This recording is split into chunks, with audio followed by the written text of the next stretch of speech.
নিজের গন্তব্যের কথা সবসময় মনে রাখুন। শেষ পর্যন্ত নিজের মোক্ষ লাভ আপনি অবশ্যই করবেন। আর আমার সাথে ভালোবেসে বলুন, রাধা রাধা। বস্ত্র আমাদের সকলের প্রিয়, এটা আমাদের জীবনযাপনের জন্য প্রয়োজনীয়। আমরা সবসময় চেষ্টা করি সেই বস্ত্র পরতে যা পরলে আমাদের দেখতে ভালো লাগে। কিন্তু কখনো এই কথা ভেবে দেখেছেন যে কিছু বস্ত্র যদি স্বচ্ছ হয় তাহলে তা পুরনো হলেও দেখতে ভালো লাগে? ঠিক তেমনই যেমন কোনো খাবার যদি মশলাদার না হয়, অত্যন্ত সুস্বাদু নাও হয়, কিন্তু যদি তা গরম হয়, টাটকা হয়, তাহলে খেতে ভালোই লাগে। ঠিক সেইভাবেই যদি কোনো ব্যক্তি সুন্দর নাও হয় কিন্তু তার কথা খুবই মধুর হয়, তাহলে সেই ব্যক্তি সকলের প্রিয় হয়। কোনো ব্যক্তি যদি ধনবান নাও হন কিন্তু তিনি যদি গুণী হন, তাহলে এই সংসারে সম্মান লাভ করেন। সেই জন্য কখনো এই বিষয়ে দুঃখ পাবেন না যে আপনার কাছে ভৌতিক স্বাচ্ছন্দ্য নেই। আপনার কাছে সব থেকে বড় বস্তু, সব থেকে মূল্যবান বস্তু যেটা আছে সেটা হলো আপনার আত্মা, আপনার মন, আপনার বিচারধারা, আপনার গুণ, আপনার কথা। এগুলো সবসময় শুভ রাখুন এবং সবসময় নিজের সাথে রাখুন। এই জীবন সফল হবে এবং প্রেমময় হয়ে বলে উঠবে, রাধা রাধা। যতক্ষণ আমরা এই সংসারে জীবিত ততক্ষণ আমাদের সাথে সবকিছু থাকে।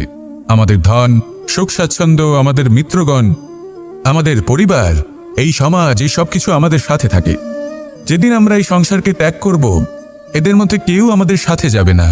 না ধন, না স্বাচ্ছন্দ্য, না সম্পত্তি। এই সকল মানুষ, এই সমাজ, এরা শুধুমাত্রই শ্মশান পর্যন্ত আমাদের সাথে থাকতে পারবেন। তারপরে যদি আমাদের সাথে কিছু যেতে পারে তাহলে তা শুধুই আমাদের ধর্ম।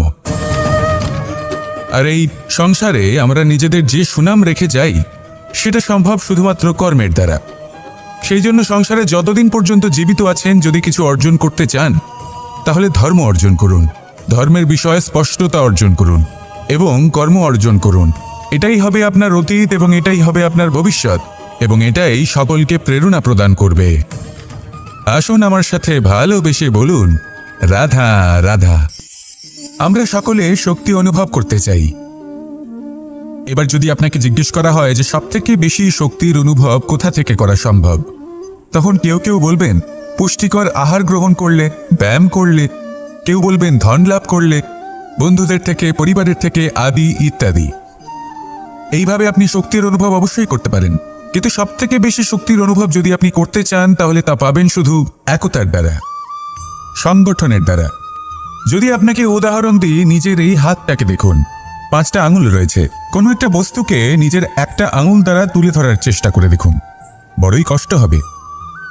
তখন আপনি বুঝতে পারবেন যখন এই 5টি আঙুল একত্রিত হয় তখন কোনো কাজ কতটা সহজ হতে পারে। এটাই হলো শক্তি, একতার। সব থেকে ভালো উদাহরণ যদি আপনাকে দিই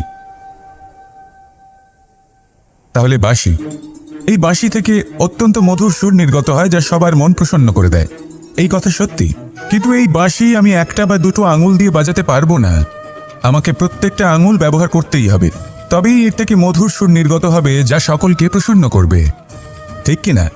ঠিক এইভাবেই যদি আপনি চান যে আপনার জীবনরূপী বাঁশি থেকেও মধুর সুর নির্গত হোক বা সবার মনকে প্রসন্ন করে তুলুক, তাহলে আপনাকেও জীবনে একতা নিয়ে আসতেই হবে। আপনি একাও কর্ম করতে পারেন, পথ চলতেও পারেন, সামনেও এগোতে পারেন, সাফল্যও লাভ করতে পারেন। কিন্তু যখন সকলে একসাথে এগোবেন, সেই পথে চলবেন, সেই কর্মই করবেন, তখন লক্ষ্যে অবশ্যই পৌঁছবেন, সাফল্য অবশ্যই লাভ করবেন। কিন্তু সেই সাফল্য এবং তার আনন্দর সংমিশ্রণটাই একটু অন্যরকম হবে।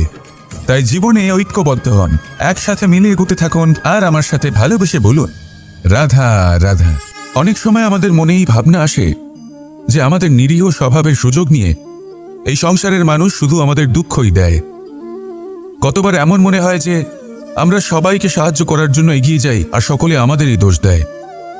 অনেক সময় এমন মনে হয় যে আমরা শুধুই সৎকর্ম করি, সকলের ভালো চাই, কিন্তু সকলে আমাদেরই বিষয়ে খারাপ কথা বলতে থাকে। দুঃখ হয়, কিন্তু আমাদের এটা ভেবে দেখা উচিত যে মানুষ আম গাছের গায়ে পাথর ছোড়ে, শাল গাছের গায়ে পাথর কেন ছোড়ে না? কারণ এই আম গাছে পাওয়া যায় মিষ্টি এবং সুস্বাদু ফল। অন্যদিকে শাল গাছ থেকে আমরা কি পাই? শুধুই কাঠ। তাই যদি আপনাকে কেউ কথা শোনায় আপনাকে কোনো কিছুতে বাধ্য করার চেষ্টা করে, আপনার বিষয়ে অনুচিত কথা বলে, তাহলে নিশ্চয়ই আপনার মধ্যে এমন বিশেষ কিছু আছে যা তাদের মধ্যে নেই। নিজের মধ্যে আত্মবিশ্বাস বাড়িয়ে তুলুন, ধন্যাত্মক ভাব আনুন, সৎকর্ম করতে থাকুন। কোনো কটুতা এই মনে প্রবেশ করতে দেবেন না। এই মন সুপ্রসন্ন হয়ে বলবে, রাধা রাধা। সমুদ্র মন্থনের সময় 2 ধরনের রত্ন লাভ করা হয়েছিল। প্রথম হলাহল, যার প্রভাব থেকে এই সমস্ত সংসারের জীবের প্রাণ বাঁচানোর জন্য মহাদেব তাকে নিজের কণ্ঠে ধারণ করে নিয়েছিলেন।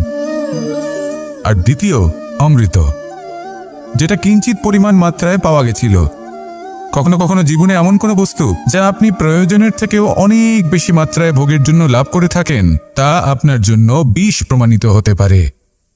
যেমন জল, প্রয়োজনের থেকে অনেক বেশি মাত্রায় যদি এই জল আসে তাহলে আপনার প্রাণ কাটতে পারে।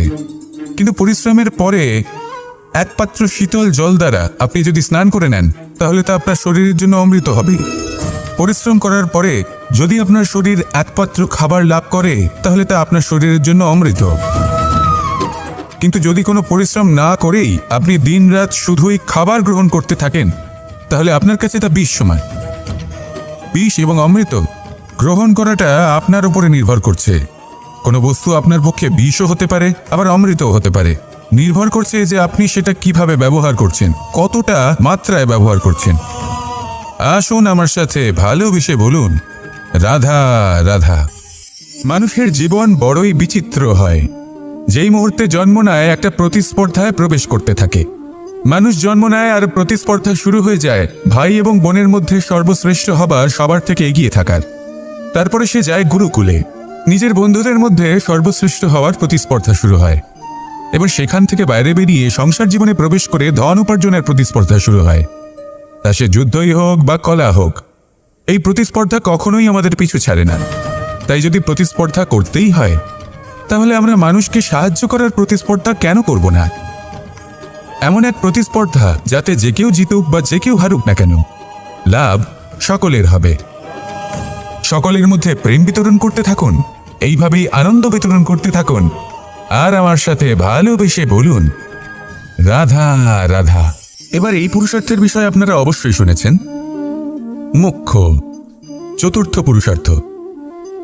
আপনারা কি জানেন এই মোক্ষ আসলে কি? ধর্ম, অর্থ, কামনার পালন করতে করতে মৃত্যু লাভ করা, এটাই কি মোক্ষ? না, মোক্ষ হলো সেটাই যা জন্ম এবং মৃত্যুর ঊর্ধ্বে। প্রত্যেক ব্যক্তি, প্রত্যেক জীবই সংসারে কোনো না কোনো বিশেষ প্রয়োজনে আসে। ধর্মপথে, সৎপথে অর্থ উপার্জন করা, প্রয়োজনকে পূর্ণ করার চেষ্টা করতে করতে সেই প্রয়োজনকে পূর্ণ করা তাকে মুক্তির পথে নিয়ে যায়, যা হলো মোক্ষ। যদি এই মোক্ষ লাভ না হয়, তাহলে মানুষ জন্ম এবং মৃত্যুর এই চক্রে বারবার ফিরে আসবে। তাই নিঃস্বার্থভাবে সদ্ভাব নিয়ে কর্ম করুন, সকলকে ভালোবাসুন, আর আমার সাথে বলুন, রাধা রাধা।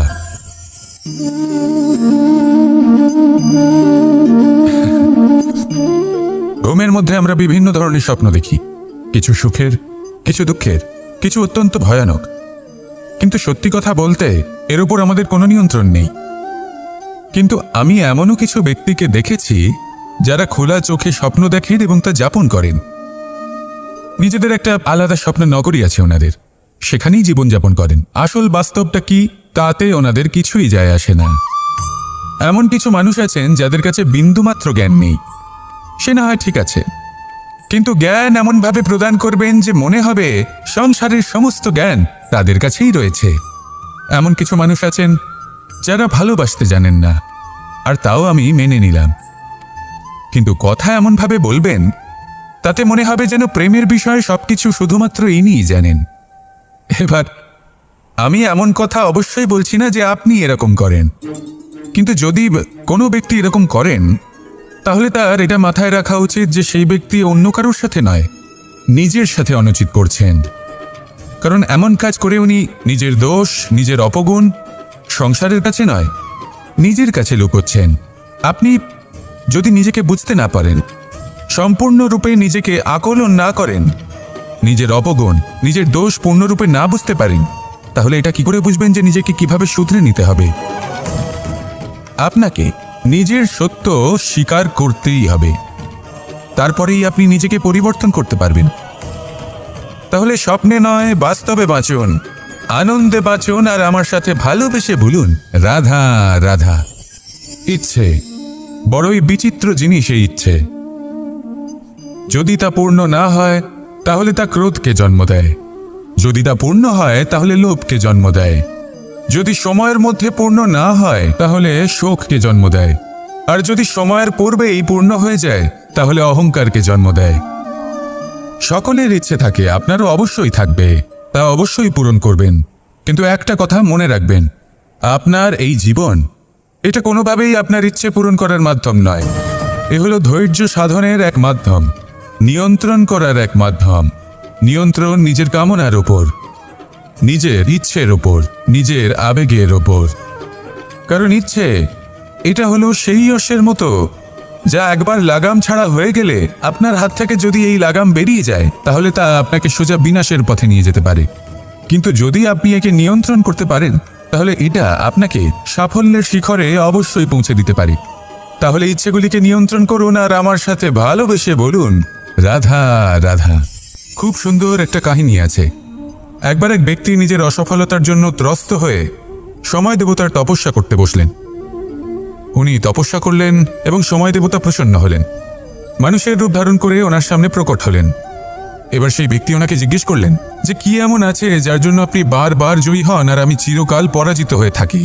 কেন এত পরিশ্রম করা সত্ত্বেও আমি সাফল্য লাভ করতে পারি না? তখন সময় দেবতা উত্তর দিলেন যে দিন হোক বা রাত, ঝড় হোক বা ভূমিকম্প, রোদ হোক বা বৃষ্টি হোক, সময়ের সূত্রপাত হোক বা প্রলয়, আমি থামি না, আমি চলতেই থাকি। আর সেই জন্য যিনি থেমে যান তিনি পরাজিত হন আর আমি জয়ী হই। এটাই আমাদের